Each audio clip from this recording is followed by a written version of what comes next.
2018, you got your first bed. Tell us about it. Yeah, so I'd been working for the company for a couple years, and on a Saturday morning meeting, I could tell the team was antsy, and I didn't really know what was happening. And then they gave me a card, and they had bought me a bed. They'd all contributed and bought me my very first bed. I got the Soranella bed, and it was really exciting, and I absolutely love it, and it was a great gift. Join Charlie Maloof as he explores the personal journeys of Broad River Retail's very own memory makers. Welcome to Stories from the River. Okay, well, before we get going, we always like to know a little bit about who we're speaking with. Tell us a little bit about your background before you joined Broad River Retail. Yeah, so I wasn't initially born in North Carolina. I was born in Michigan, and we moved here when I was about 11. But I've been in Mooresville pretty much ever since then. And I went to college at Western Carolina University. The Catamounts. The Catamounts, yes. I absolutely loved it. I was in the marching band there, and that was amazing. But from there, I started at Target, and I worked at Target for about 10 and a half years. As an executive team leader. And then I moved on to David's Bridal, where I was a store manager for a little while. And then I left. I kind of didn't have a job for a little while because I was having some health issues and some other issues. My parents were as well, and I ended up moving back into my parents' house. And then I found Ashley Home Store was hiring, and I needed a little job where I could go in and work 40 hours and then go home, and that's what I did. So I signed on here, and well, we are so glad that you did. I know we spoke at a dinner one time, and you mentioned the Michigan deal. And my wife was born in Michigan. And, oh, cool. Yeah, and so you joined us in. When did you join us? June 2016. So you've been with us. I'm not great with math all the time. Almost 6 years now, which is so. Since you've been with Broad River, and by the way, let me just say, Target and David's Bridal, those are two great retailers to cut your teeth on. I mean, so you had great experience coming into the river, and then we're super glad. So you joined us June 2016, and so just take us through your career, like into what your current role is. Yeah, so I started as a GSR, guest service representative. I did that for about a month before I became the lead guest service representative. It only took 1 month. Yeah, it didn't take very long. Yeah, so I did that for a while, and then in April 2017, I became one of the very first REMs. We started a pilot program just to see how it was going to work, and obviously it worked out. Thank you for that. Yes, so I got to do that, and then from there I became a senior REM. I'm not exactly sure when that happened, honestly. It was like November of one of the years. I just not sure which. And I did that, and then we started planning for Salesforce to launch really out to the company. So I took on an implementation role with that, but still maintained REM and senior REM status. So I was still running the store in Mooresville, still the senior REM of the North region, and Salesforce. And then in April 2021, I became the manager of retail operations. Manager of retail operations. Yes. You're someone we like to call a high potential. And we knew that right away. And what you may not know is this REM position that we created and innovated, it really allowed us to transform and mobilize our entire sales force and get leaner at the front office. And we did that through, I think, a year or so. And because you helped us like prove that out, do you know how many other retailers or home furnishings retailers copied us or emulated that best practice strategy? So, I mean, you probably helped them save millions of dollars just by helping us prove that. And REM stands for what? Retail Experience Manager. Yeah, and which is kind of you're like the number two, supporting the general manager, making sure all the operations and the HFC experience and the customer guest experience goes exceptionally well.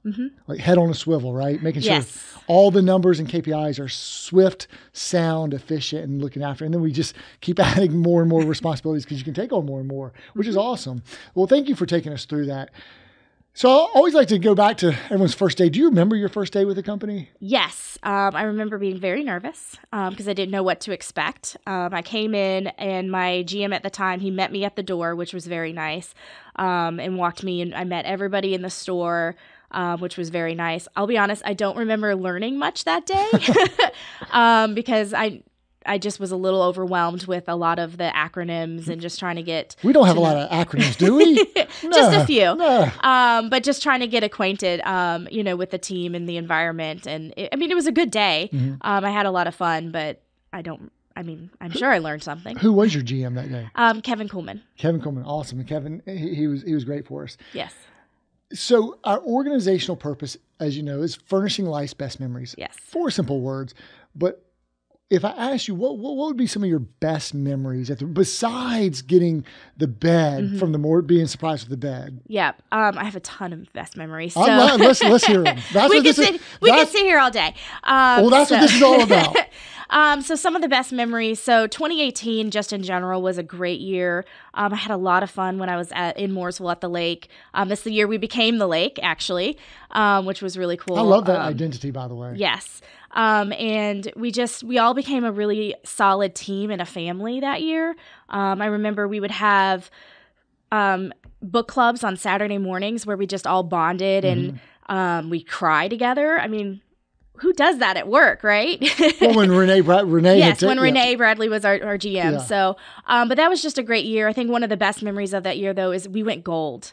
It was the very last day of the fiscal year. That's cool. We had been waiting all day, and we were tracking it to the very last second. And it was just such a great celebration. And it was just a great party. Okay. But I know what this means, but tell our audience what it means to go gold. Yeah. So we basically moved up a level in the store. Designations. Yeah. Thank you. That was the right word. So we were silver, and then we sold over 9 million that year, and we made gold. And we had out of the 8 HFCs, 7 were $1 million writers. 1 wasn't because he started halfway through the year, so he wasn't able to become one. And then and then Renee was GM of the year. I was REM of the year. It was an amazing year. That's an all-star team right there. Yeah. That's phenomenal. What I do remember that year and how special it was. What do you have any other? You said you had several. The other things, we had the gala at the beginning of 2020 to celebrate 2019. Yeah. That was, that was amazing. That was It was so much fun just to see everybody and everybody dressed up because, you don't get to see everybody like that every day. And it was just amazing. Tell me about the first time you met Renee Bradley. Oh my gosh. So I didn't know what to expect. So Renee came from Pineville. She was the Pineville GM and I was REM in Mooresville. And so her and Kevin basically swapped stores. And when she came up there, I had no idea. And she pulled me in because, just like, let's have a chat. Let's get to know each other. And literally before we left the office, both of us were crying. We're hugging. Wow. And we've been connecting. We were connecting. We truly were connecting. And honestly, she's probably one of my best friends right now at this point in time in my life. So, and that was just the start. She's a really special lady too. She really is. A good person to have as your best friend. Yes, I agree. You seem pretty passionate about your job. I see your face light up. What do you love about your job? I love that I get to develop my team. I try to do, personally and professionally, because I think that if you succeed personally, you're going to succeed professionally and vice versa. So I try to just make them better, help make them better leaders and teaching and training. I just love being there for them anytime they have a random question or they just need to talk. I'd like to be there for them. I feel like you're the person who's always there for your team. I try to be, yes.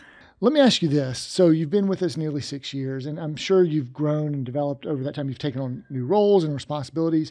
You're always someone who's saying, hey, watch out for her. We got to create something special for her.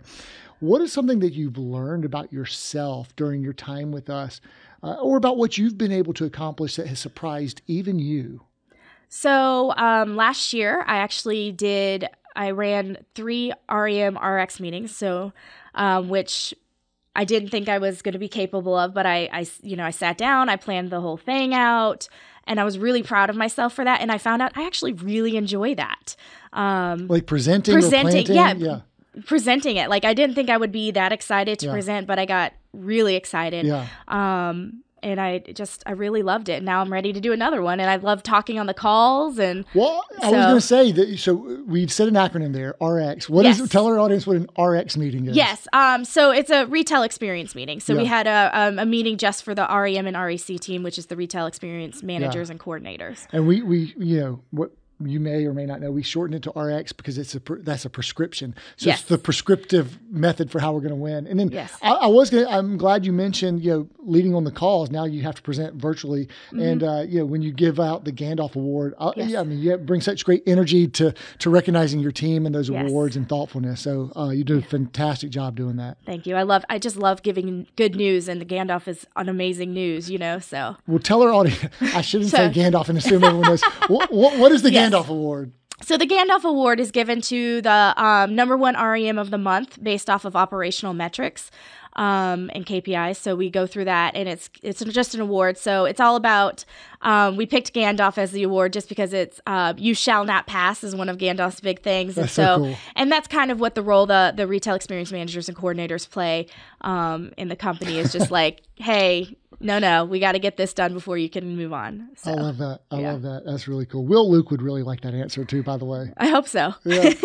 What are you most proud of thus far in your Broad River retail career? And is there a certain accomplishment or achievement that really kind of stands out for you? I think the biggest achievement that I've gotten, and it's actually this last year I got the award. Stacy presented me with the Cross Collaborator Award, and that just meant a lot to me. It really might cry. It just meant a lot. You wouldn't be the first to cry, so just let it out if that's what. Yeah, so it just really meant a lot that that I was appreciated, and not just in the REM team, but throughout the company. It really meant a lot. I can tell. That's awesome. So, retail operations. That's interesting. It's like, well, you usually think of the retail team and the operations team, and then they're fused together for this department that's not just retail and not just operations. What exactly is retail operations? Yeah. So I like to say it's everything but selling, but we kind of do that too sometimes. So it's a lot of inventory. It's a lot of behind the scenes financing and double checking those kind of things. It's all the stuff that the salespeople don't want to do is kind of what we do. Well, making sure that the guest is going to get the furniture that they ordered, when they ordered. And that it's correct. And that they're going to pay for it in the way that they intended to pay for it. And that the company's going to get the money that it is expecting to get, because that's important. Very important. Well, you mentioned inventory. And so what is inventory management and why is that important? Inventory management is very important just because if you're missing inventory it's a huge cost to the company. So it's the REM team, we own it from the moment it gets into the building to the moment it leaves. And that's the best way to just manage it on a day-to-day basis, manage it, by cycle counts, all of that, just to make sure what we have is what we say we have is what we truly have. And it's just going to financially, fiscally, it makes sense. So. I have to tell you, early on in our career, we just assume, and there's this thing like write-offs and losses that, it'll never be accurate, or we can't pull people off the sales forward account, and or you're just going to write off so many accessories. I mean, you had how many stores not even have to do their full physical last year because they had such good progress in their cycle counts? Yeah. I mean, half the stores? Yeah, no, more than half. So only 9 stores out of 26 last year had to do inventory. That's amazing. So a third, roughly. Yeah. And just to know, I would just tell you from my position and an owner, to know with confidence that that financial assets, and it's also important to our banks too, and our financials, and our balance sheets, that it is what it is. We have what we say we're going to have. It's so vitally important. So I know we're super appreciative that we don't have to worry about that because we have such great people, processes, and people. Thou shall not pass. That sort of thing. Exactly. Looking over it. Well, what else are you primarily responsible for in retail operations? What do you oversee and manage? Yeah. So in my position with the manager of retail ops, I obviously work with all the REMs and the RECs, but I also work now. We have the new associate manager retail operations that I'm going to be working with, and they're going to be over their own regions, and then I'm going to help with them and training them and getting them rocking and rolling. Awesome. So I'm really excited about that. Awesome. Okay. Well, we're coming out of a pandemic for the last 2 years. Yes. So I don't want to ignore it. It'd be the elephant in the room. So let's talk about retail operations and the sturdy word of COVID. What have been some of the really challenging aspects of retail and retail operations from your perspective during COVID and the pandemic? I mean, challenges, of course, obviously, there were delays on furniture, and that was the biggest challenge. And then, of course, with delays come upset guests. That would probably be the biggest challenge that we, as, at any part of retail, we all dealt with it. And just dealing, figuring out the best way to, make it through. Heightened tensions and that. Yes. What is Project Breakwater? So Project Breakwater is all about basically saving the sale and limiting our cancellations. So working with our guests, finding the best solution to, so that they can still get the furniture that they truly want. And yes, they may have to wait. I mean, it's just kind of the world we live in right now. So yeah, and I mean, it's so important to make sure that we message it, the expectation, right at the beginning. And then when they're frustrated, what can we do? Because we go through so much work and effort to put the sale on. We started seeing our cancellations just soar through these delays. Yes. And so Breakwater became another defensive posture to we can actually improve sales by just saving sales. Yes. And that's really, really important. And most of the time it's just, talking to the guest and listening to the guest. And then the vast majority of the time, that's all they want is somebody to listen. Yeah. So the tapping into that EQ, right? That emotional intelligence. Yes. Well, how do you remain, personally, how do you remain positive and optimistic and encouraged when you're fighting these battles to save sales or prevent cancellations or dealing with heightened tensions? Yeah. So most of the time, it's going to happen. We're human. We're all going to be upset. I get it. I know I would be upset if I was in their position as well. But just remembering that, what, it's furniture. If they do cancel, they cancel. But guess what's going to happen tomorrow? Somebody's going to come in and spend $15,000 and be okay with the wait. It's okay. Yeah. It's fine. We'll figure it out. That's how life goes. There's ups and downs, and we may have it, be down today, but tomorrow we'll be back up. That's a great balanced perspective to have. Yeah.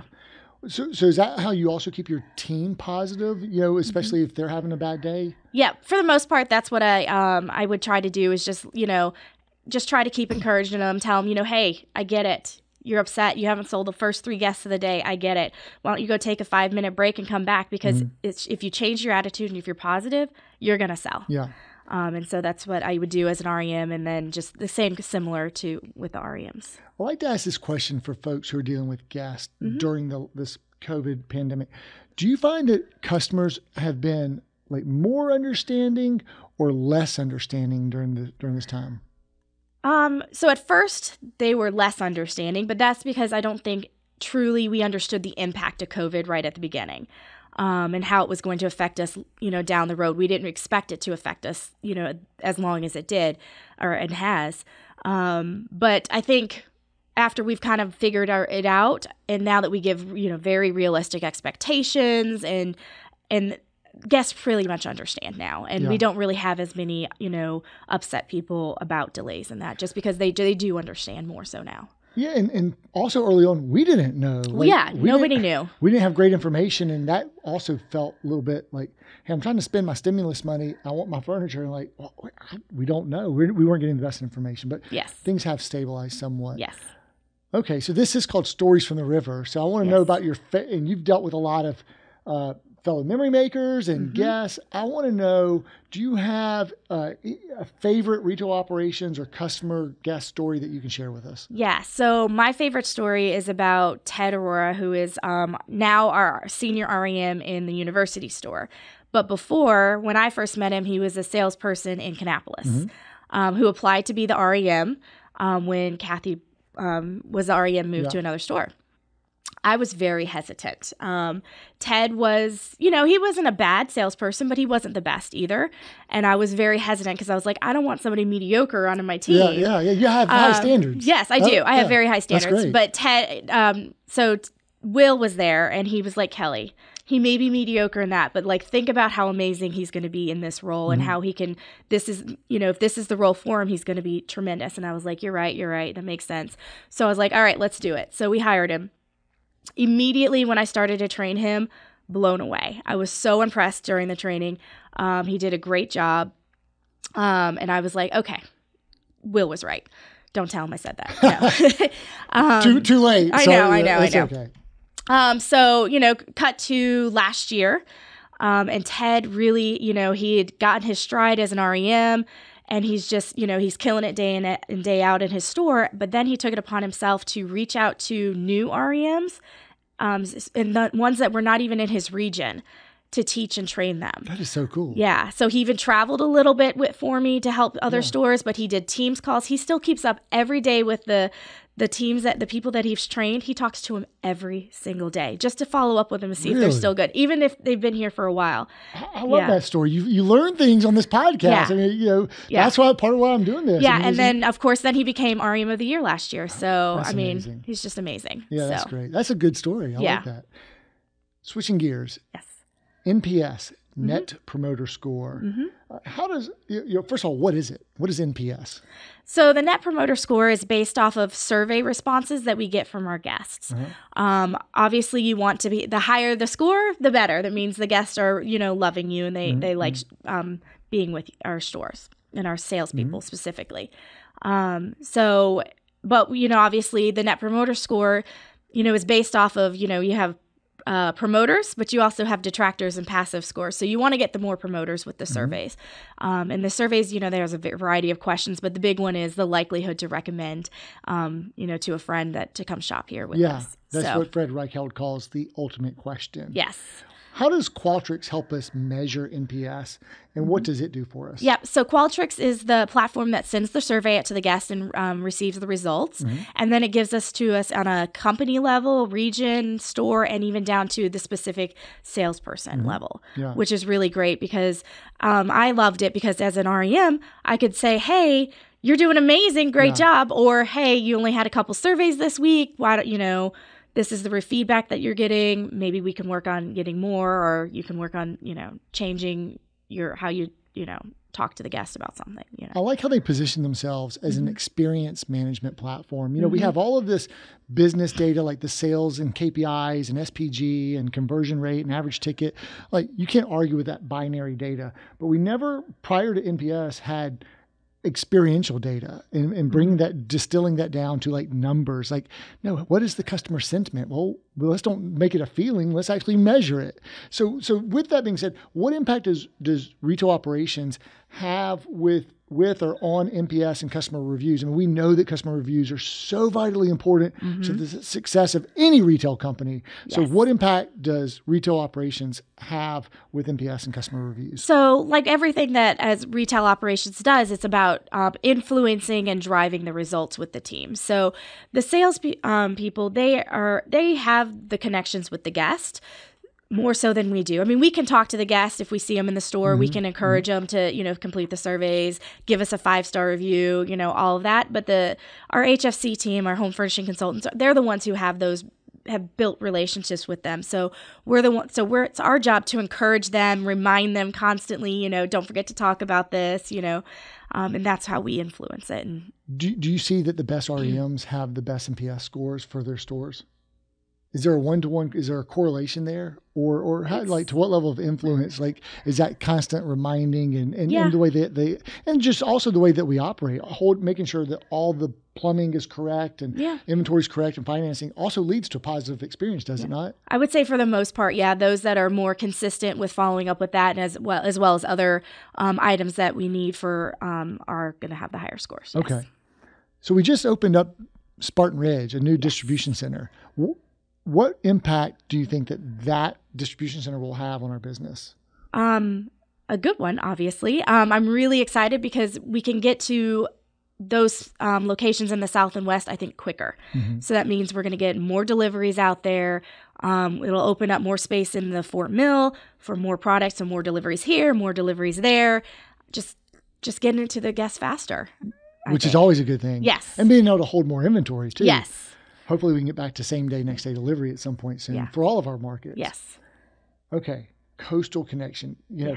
I know right after this interview, I believe you'll be driving to Wilmington, North Carolina, where we just, to spend the weekend and devote some time to that brand new team. You just helped us convert 2 recently acquired stores in Wilmington, our coastal stores, onto our ERP system, Storis. How has that project gone? So that team has been really receptive. I'm very proud of them. I've done several training sessions with them, and they've asked some really, really good questions during the training sessions, and they were just so excited to just get going. They're like, can we switch now? The whole time. And I'm like, no, we got to get you trained first. Yeah. They just want to get in there and do it. I really wish it was as easy as waving a magic wand. And I know. Now you're already on stores and all the training's done. But it does take time to do it well, do it the right way, convert all the data. But we've also consolidated their inventory from a small warehouse in Wilmington and now to our premier distribution center in Four Oaks that can hold a lot more inventory. And so what impact will Four Oaks have on our ability to service our Wilmington customers? So lots of different ways, but the main ways is, again, getting the merchandise to the guests quicker. It's a little bit more organized in our system compared to what I've learned a little bit about how they kept track of merchandise. So I think just a little bit. Just a little. Yeah. So I think it's going to be just overall better and just getting the merchandise to the guest quicker. Talking about change and growth, and you've been with us for several years now. How have you seen the company over the last 6 years grow, adapt, change from your vantage point? Yeah, so there's been a tremendous amount of growth. I don't remember how many stores we had when I first started, but I know we have several more now. Two new distribution centers. That's happened in the last couple of years. The REM role wasn't even here. But now we have other things too that has really changed our business. COVID, I think, impacted that, but for the better. So Microsoft Teams has just been amazing for our company in several ways. Like REMs can now just reach out to any REM in the company if they have any questions. Whereas before they just had, 2 or 3 numbers they could call. And so now it just is amazing. I love the town hall calls that we have. That's a change that we've had, and that's just been truly amazing as well. I enjoy all those, the Thrive and Purpose series, and how now the whole company can be involved in that. Whereas before, it was just like how many could we fit in the Fort Mill training room? Yeah. That's great. But now it's for everybody. I love it. And I love that. Microsoft, you're welcome for that shout out from Kellie Jones. Let's get to know you at a little bit different level. And let's just distill it down to 3 simple words. Okay. So you're at the end of your career. You're just kicking back, you're enjoying retirement life, and you're thinking about all these memories and experiences that you had. And words are going to come to people's mind to describe you or the impact that you had on them. And as you think and reflect on that, what 3 words come to your mind as the way that you'd like to be remembered or described? Yeah. Positive, caring, and honest. Well, those are great. That's coming out in just this conversation thus far. So you know what you're going to get with Kellie Jones, right? Yes. And someone who deeply cares about you, who's going to have a positive outlook, and who's going to tell you the truth. Yes. That's awesome. So I know that it always takes a village, and there's always unsung heroes. And many times our REMs are actually called the unsung heroes. But in your world, who are the unsung heroes of your world? Yeah. So my unsung heroes is going to 100% be the sales audit team. So they're 100% behind the scenes. There's 3 people on that team, Cindy, Kellen, and Molly, and they're just amazing women. And they have our backs. They have the whole company's backs. And I don't think people really understand what they do, but they basically, protect our blind side, if you will. And it's just amazing what they do. They shine the spotlight on what's hidden in the crevices that we need to cover. And that's a recently new team. I don't know if it's a few years old, but they just joined retail operations, right? You guys just consolidated within the last year or 2, if I recall correctly. Kellie, what is the best advice you've ever received? So the best advice I've ever received was from Renee Bradley. I was having a tough time personally, and she just said, Kellie, just do one small thing today. Doesn't matter what it is. Just do one thing. And then you can check it off your list. It'll make you feel 1,000,000 times better. And then if you want to, and you feel comfortable, do another small thing. Do one more thing, And then it just made me feel good and where I was in the time. And I remember that every time I get overwhelmed now, I just go, just do one small thing. I like that. And I think I can envision how that you can build positive momentum. It's almost like a reset. And let me turn this back into the positive side by just doing something small off my task list or to-do list. Yep. So you've talked about like getting the mattress and some of your and TED and your favorite stories and all those things kind of distill and boil down to, our culture. And you talked about like collaborating on teams and having these RX meetings. What is it about our culture that makes it unique or special? Like, and what is your favorite thing about our culture here at the River? What is it? Several things. The biggest thing is I've never felt like a number here. I've always felt like I was truly valued. That's important. Yep. People knew who I was. The first time I met you, you acknowledged me and you remembered my name the next time I saw you, which never happened before in any other company. I mean, I met some CEOs in the past and they would never remember who I was because they just didn't care to remember. But our people care. And that's 100% true. I mean, just some of the things that we've done, and I've seen and helped other people through tough situations. I mean, when we had the furlough, it was an optional furlough, but we didn't fire anybody. We did furloughs and we brought them back as soon as possible. I mean, that was just absolutely amazing when I saw other companies just saying, sorry, we can't keep you. Yeah. I still remember other business people saying, hey, it's an opportunity to cut the bottom 10%. I was like, wait, what? Mm-hmm. Well, we just read the book, Everybody Matters. And we're not going to use a crisis or a pandemic as an opportunity to like cut people. No. Yeah. So our rallying call became, we're going to bring all of our memory makers back home. I appreciate you saying that.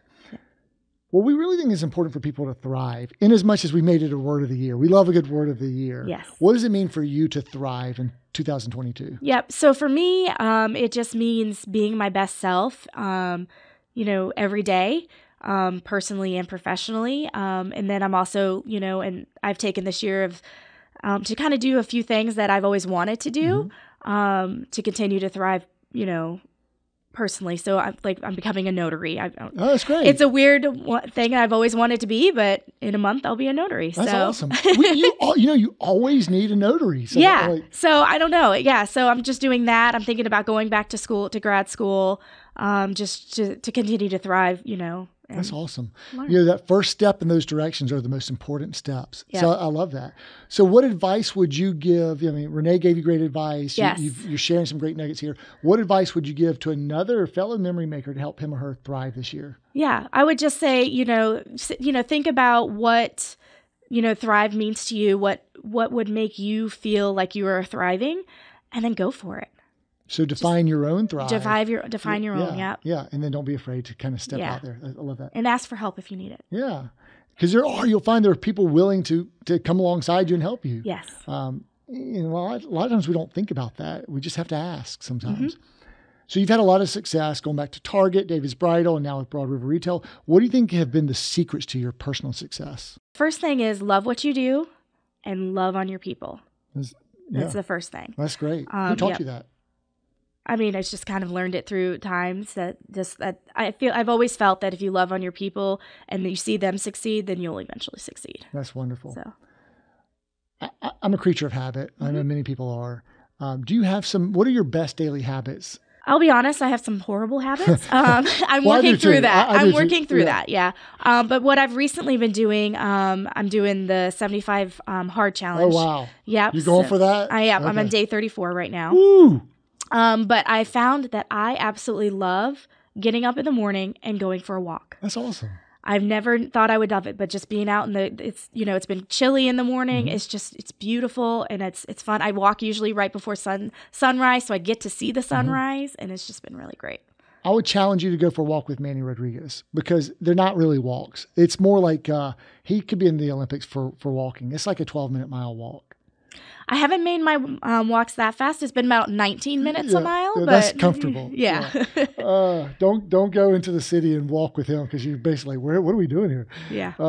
Mentorship is so important. Mm-hmm. Where and from whom do you get your mentorship? So I get it from everybody. I'm always trying to learn something new and always making notes of different things. I know when I'm in meetings, if I listen to when you talk or Manny, when Stacy talks, I'm like writing a textbook of different things. And it's just, I get it from everybody. I love it. That's awesome. So we talked about waving a magic wand earlier. And so what if you could change one thing about the company with the wave of a magic wand? What would that one thing be? I don't know if I would change a lot. I think I would add to it. One thing that I think we could use would be a women's leadership group. So we have some amazing women in leadership, but I feel like opportunity for more. There's always opportunity for more. But one thing, I've been doing some research, and one thing that I found, is that men will apply to a job when they only meet 60% of the qualifications, but women won't until they meet 100% of the qualifications. And I think that holds us back in, in jobs, but also in our personal life. I think it can translate into that as well. So I think it would be important just to help women to grow that confidence level and I think it would be good. Well, I think that's a great idea and a great change. And so you heard it here, Memory Maker Experience Department, Heather Greenwood, and maybe you'll sign up and you can help us lead that. I would love to. That initiative. Okay, let's say that I've decided to retire and you've done such a great job. I'm going to hand you the keys to the company. You're the new president and CEO, and today's your first order of business. And your first day in the new role, what's your first order of business? I don't know. I wouldn't change anything because obviously we've got a winning sauce right now, so we got to keep that. So I think first order, you just got to get to know everybody. Yeah. And I don't know everybody now, so I'd have to do that and get to know, That's and a then great place to start. Yeah. I think if you're going to lead people, you got to know them. Just like you were talking about earlier, knowing people's names is knowing someone. So sharpening your saw and reinvesting in yourself, and you talked about being your best self. Yeah. So obviously you've got some things that you're reading. What are you currently reading? So I just finished literally last night. It's a book. It's called Believe It. Going from I just forgot the title. I've heard this book. Who wrote it? It's by Jamie Kern Lima. Who is the founder of It Cosmetics. So going from underestimated to unstoppable is what it is. Did you like it? I loved it. I absolutely loved it. Have you heard? Have you listened to any podcasts with her? I have not listened to podcasts with her, but I did see her when I did a Tony Robbins. Oh, nice. Event. I've got several podcasts where she was in. She's been on some Maxwell podcasts, and she's great. I'll send them to you, and I'm going to check out. I've got that book on my short list, so that's great. Yes. I'm glad to hear. Yeah, it's really good. Awesome. Well, other than this one, obviously, do you listen to podcasts? I do listen to podcasts. Okay. Not necessarily for education value. Okay, that's fine. But I love The Office. And so I listened to the Office Ladies podcast and Off the Beat with Brian Baumgartner, who is also from The Office. Yeah. So I listened to those, and then I also listened to some true crime. That's awesome. By the way, I'm a huge Office fan, and show has still aged well. I mean, it's so funny. Yes. It's so good. It's still in syndication, sometimes on 2 or 3 channels at once. I know. It's hard to decide which one to watch. Yeah. Well, when you stop working for the day and you stop taking calls or emails and you have some time for yourself or to invest in your best self or your family, what do you like to do for fun or just to relax? Yep. So I play some mindless games on my phone. Sometimes I have the TV on in the background. Sometimes I don't. Yeah. We do that. And then on Saturdays is my big day is we have game day at my brother's house. Nice. So we constantly are playing different board games and all of that. It's a lot of fun. I love a good family game night, board game night. Yep. Do they get really competitive? Oh, we're very competitive. We play Monopoly a lot, and we have several different versions too. So. What is the strategy? What's your Monopoly strategy? Buy as much property right up in front. Okay. Just buy it all and everything you land on, buy it for a while.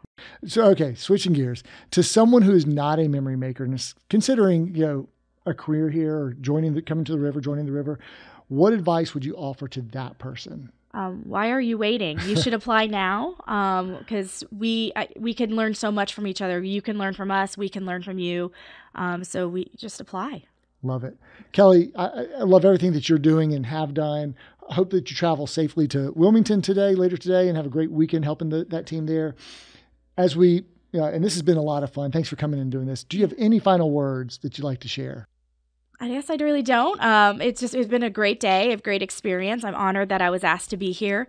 This is the best company I've ever worked for, and I just love it. Awesome. Thank you so much.